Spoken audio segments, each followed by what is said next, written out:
I am Helen Collins, a 29-year-old who works at the local library in an obscure small town. My life is characterized by simplicity, perhaps too simple for some, but it is uniquely mine. Being the quiet type, I've always found solace in the company of books rather than the clamor of the outside world. The library, an old and cozy building with creaky floors and weathered shelves, is my sanctuary. Despite its imperfections, it is perfect to me. Each day at 8 o'clock a.m., I open the library doors, turn on the lights, and savor the familiar scent of books. This routine, although repetitive, never loses its charm. My parents passed away when I was young, leaving me in the care of my grandmother. She was a kind soul who encouraged my love for reading and learning. However, she's no longer here, and I find myself alone in the world. No siblings, no close relatives, just me and my small world. Good morning, Helen. Mr. Jenkins, a regular visitor, greets me as he strolls in. He's an elderly man who spends his days immersed in history books. I reciprocate the greeting with a smile and inform him of the new shipment of history books that arrived yesterday. The day unfolds with familiar faces coming and going. I assist a group of kids in finding books for their school project. Recommend a romance novel to Mrs. Harrison, and guide Mr. Thompson to the science fiction section. It's a quiet life, but one that brings me comfort. Then, everything changes on the day Jack enters my life. He walks into the library looking for a book, but he doesn't fit the typical profile of a library visitor. His crisp suit and confident stride set him apart. "Can you help me find a book?" he asks, his voice smooth and inviting. "Of course. What are you looking for?" I reply, attempting to maintain composure. "It's a novel. The Great Gatsby, I believe," he says, and I lead him to the classics section. As I hand him the book, our hands brush briefly, sending a jolt through me. It's a simple touch, but it lingers in my mind. "Thank you, Helen," he says, reading my name tag. "I'm Jack. It's nice to meet you." This brief encounter marks the beginning of a profound change, a love I thought would last a lifetime and a journey that would take me from the quiet life I knew into a world of chaos and betrayal. Little did I know that life doesn't come with a warning label, and sometimes we just have to learn the hard way. Following that first meeting, Jack becomes a frequent visitor to the library. Despite not appearing to be the reading type, he consistently seeks book recommendations and engages in conversations with me. One day, as I struggle with a box of newly arrived books, he offers to help, and our interactions grow longer with each visit. I discovered that Jack was involved in his family's real estate business, and he proved to be easy to talk to. For the first time in a while, it felt like someone was genuinely interested in me. Then, one day, he surprised me with an invitation. "Helen, would you like to have dinner with me tonight?" His eyes held a hopeful expression. Taken aback, I asked, "Like a date?" He smiled and confirmed, "Yes, like a date." Despite the unfamiliar territory, there was something about him that made me want to say yes. "Okay, sure. I'd like that," I replied, attempting to keep my voice steady. We chose a cozy but not fancy restaurant in town. Over dinner, we talked about everything and nothing, and for a few hours, I forgot about my typically solitary life. Walking home, Jack expressed, "I had a really great time tonight, Helen. You're very different from the people I usually meet." Unsure of how to respond, I simply smiled. He continued, "I'd like to see you again. Would that be okay?" I nodded, "Yes, I'd like that." From then on, we started seeing each other more regularly, going out to dinner or taking walks. It felt nice to be part of something beyond books and quietness. Before long, I found myself falling hard for him. Jack was charming, attentive, and made me feel special. When he proposed, I didn't hesitate to say yes. Looking back, I wish I had seen the signs, known that his charm masked something less pleasant. Love has a way of blinding you, making you ignore warning signs. I was deeply in love, or at least I believed that was. After Jack and I got engaged, things began to change. It started with his disapproving parents, who considered me beneath their son due to my lack of wealth. Meeting them at their opulent house for dinner was nerve-wracking. Margaret and Richard made it clear they didn't like me, questioning my suitability for Jack. Despite their disapproval, Jack stood up for me, strengthening my love for him. Before our wedding, his parents insisted on a prenuptial agreement, claiming it was a formality. With little to lose, I agreed without fuss. After marriage, I moved into Jack's house, a gift from his parents that they still treated as theirs. His parents frequented the house unannounced, issuing orders without hesitation. I refrained from causing trouble, silently enduring their constant reminders that nothing in the house was mine. Jack changed too, no longer the man I fell in love with. He began joining in on his parents' jokes at my expense, and one evening, I faced the dilemma of choosing an outfit for a family event and sought Jack's opinion. "This one makes you look less drab," he said, laughing. His words stung. It felt like he transformed into a different person around his parents. The support I once received had vanished. Instead, he joined in their laughter. Living in that house became exhausting, and I felt like an outsider, a guest unwelcome in my own home. Despite hoping for improvement, the situation only worsened. The stress took a toll on my health, resulting in severe stomach pains. Ignoring them proved futile, and one day I collapsed at the library. Waking up in the hospital, the doctor attributed it to stress, keeping me hospitalized for a few days. Jack neither visited nor called, leaving me feeling utterly alone. Unexpectedly, a notary arrived with life-changing news. My almost forgotten great aunt had passed away, leaving me a fortune of $30 million. The sudden windfall transformed my status from the impoverished library girl to someone with significant wealth. When Jack and his parents learned of my inheritance, they visited, showering me with smiles and sweetness. "Darling, we're so happy for you," Margaret feigned concern. Richard chimed in, "We're a family. We should support each other." Skeptical of their sudden change, I'd overheard their conversation outside my room. Their true intentions became clear. They viewed me as a means to secure their financial future. Disturbed by their greed, I knew I had to escape their clutches and regain control of my life. Leaving the hospital, I returned home to find Jack and his parents waiting, playing the roles of a caring family. They expressed worry and curiosity about my inheritance. Jack, the man I thought I loved, had become unrecognizable. "When do you get the inheritance?" he asked eagerly. Realizing the depth of deception, I replied, "Soon, but it's not something you need to worry about." Jack, however, asserted the idea of marital entitlement. That night, haunted by their insincere concern and greed, I couldn't sleep. Fueled by years of frustration, I began documenting every detail of their actions and words.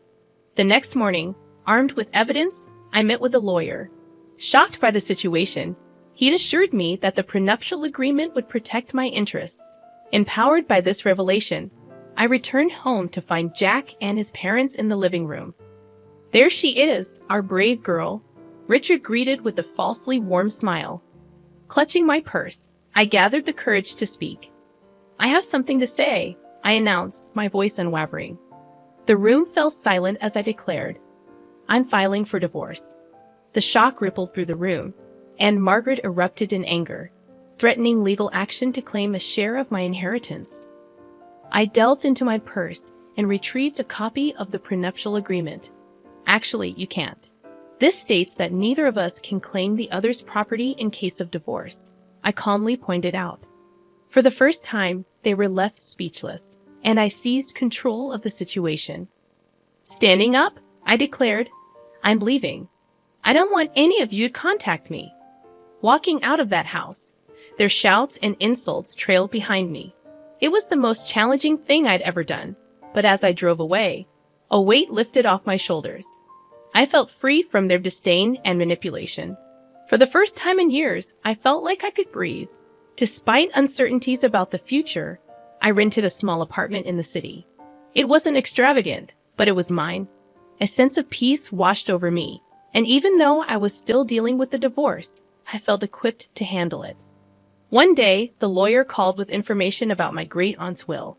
Intrigued, I inquired, "What about it?" He revealed a condition. I had to use a portion of my inheritance for a charitable cause, fulfilling my great-aunt's final wish. Surprised, I learned she was a philanthropist, and it felt like a sign, pushing me in a new direction. I started researching charities and causes, seeking something meaningful. That's when I discovered a small organization aiding women victims of domestic abuse. Touched by their cause, I contacted them, met with Linda, and decided to fund a new shelter. A few weeks later, at the shelter's opening, the atmosphere buzzed with hope and gratitude. Among the attendees, I spotted a familiar face, Sarah, an old colleague from the library. Reconnecting with her felt like pieces of my life falling back into place. The days blended together as I immersed myself in the rewarding work at the shelter, finding a new sense of purpose. Unexpectedly, my phone rang, displaying a number I hadn't seen in a while. Jack. With a mix of emotions but curious, I answered. "Hello, Jack." He urgently requested a meeting, claiming he made a huge mistake and wanted me back. Sitting across from him at a public coffee shop, he seemed different, defeated, and almost pitiful. "Helen, I made a huge mistake. I want you back. I've realized how much you mean to me," he confessed. Looking at him, I felt nothing but contempt. "Why now, Jack?" His sigh revealed. "My parents controlled everything. They were the reason our marriage failed. I was weak, but I'm different now." A surge of anger enveloped me. "You blame your parents, but you stood by while they treated me like dirt." "You laughed with them, Jack," I asserted. He reached for my hand, but I pulled away. "Please, Helen, I know I was wrong." "I've changed," he pleaded.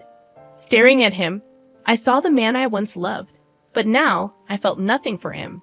Changed or not, it's too late. "I feel nothing for you, Jack, nothing but contempt." His face fell, and for a brief moment, I glimpsed the man I married, but it faded. "I'm sorry, Jack. I've moved on. I have a life now, a purpose. There's no place for you in it," I said firmly. He nodded slowly, a look of resignation on his face. "I understand. I just had to try." Leaving the coffee shop, I felt the weight lift off my shoulders. It was truly over. The next day, an event took place at the shelter. A local artist had donated a sculpture to be unveiled in the garden. Surrounded by people who supported and believed in me, I felt a sense of belonging. Sarah, my old colleague from the library, stood beside me. "You've done something amazing here, Helen," she said, smiling. The artist revealed the sculpture, a figure of a woman reaching up to the sky, symbolizing hope, strength, and new beginnings. Applause filled the air, and for a moment, everything felt right in the world. Linda, the woman who had helped me, approached. "Helen, this is just the beginning. There's so much more we can do." Looking around at hopeful faces, I knew she was right. This was my new beginning, and I was ready to embrace it fully. My new life was busy and fulfilling. Each day at the shelter brought new challenges and rewards. My confidence grew, and for the first time in years, I felt in control of my destiny. I even started taking self-defense classes, something I never imagined doing before. One day, as I left the shelter, I saw a car parked outside. My mother-in-law, Margaret. Stepping out, she said, "Helen, we need to talk." Her voice was softer than I'd ever heard. "I have nothing to say to you, Margaret," I replied, my voice steady. "Please just hear me out. I've realized how wrong we were," she pleaded. I stopped and looked at her. She seemed genuine, but I couldn't forget the past. "What do you want, Margaret?" "I want to apologize. I treated you terribly. I've lost my son because of it, and I don't want to lose you too." "You were like the daughter I never had," she said, her eyes glistening with tears. I felt a pang of sympathy, but I pushed it away. "Margaret, you made my life a living hell. An apology won't change that. I've moved on, and I suggest you do the same," I said firmly. She reached out to me, but I stepped back. "Please, Helen, I know I can't undo the past, but I want to make things right." I shook my head. "It's too late for that. Goodbye, Margaret." As I walked away, I felt her gaze on my back, but I didn't look back. I had learned to stand up for myself, and there was no going back to the way things were. The next day, I received a letter from Jack's lawyer. He was contesting the divorce settlement. I wasn't surprised, but I was ready. Meeting with my lawyer, Rachel, she reassured me. He's got no leg to stand on, Helen. The prenuptial agreement is clear. He's just trying to intimidate you. I nodded. I'm not afraid of him anymore. Let's fight this. The court date arrived, and I walked in with my head held high. Jack was there with his lawyer, and for a moment, our eyes met. There was a flash of the old Jack, the one I had loved, but it vanished quickly. The judge listened to both sides and then made her decision. The prenuptial agreement stood, and Jack's claims were dismissed. I felt a surge of relief and triumph. After the court session, Jack approached me. Helen, I'm sorry. I was wrong, he said, his voice low. I looked at him, seeing the man I once loved, but now felt nothing for. Goodbye, Jack. Take care of yourself, I said and walked away. As I left the courtroom, I felt a sense of closure. That chapter of my life was finally over, and a new one was just beginning. At the shelter, we were planning a fundraiser, and it was taking all my attention. The support from the community was overwhelming, and I felt a deep sense of gratitude. The night of the fundraiser arrived, and the place was buzzing with energy. People from all walks of life had come to support our cause. As I looked around, I realized how far I had come, from a quiet, timid woman to someone who stood up for herself and others. Helen, you did it. This is amazing, Sarah said, coming up to me. I smiled. We did it. And there's so much more to do. As the event went on, I felt a sense of accomplishment and purpose. This was my life now, and I was exactly where I was meant to be.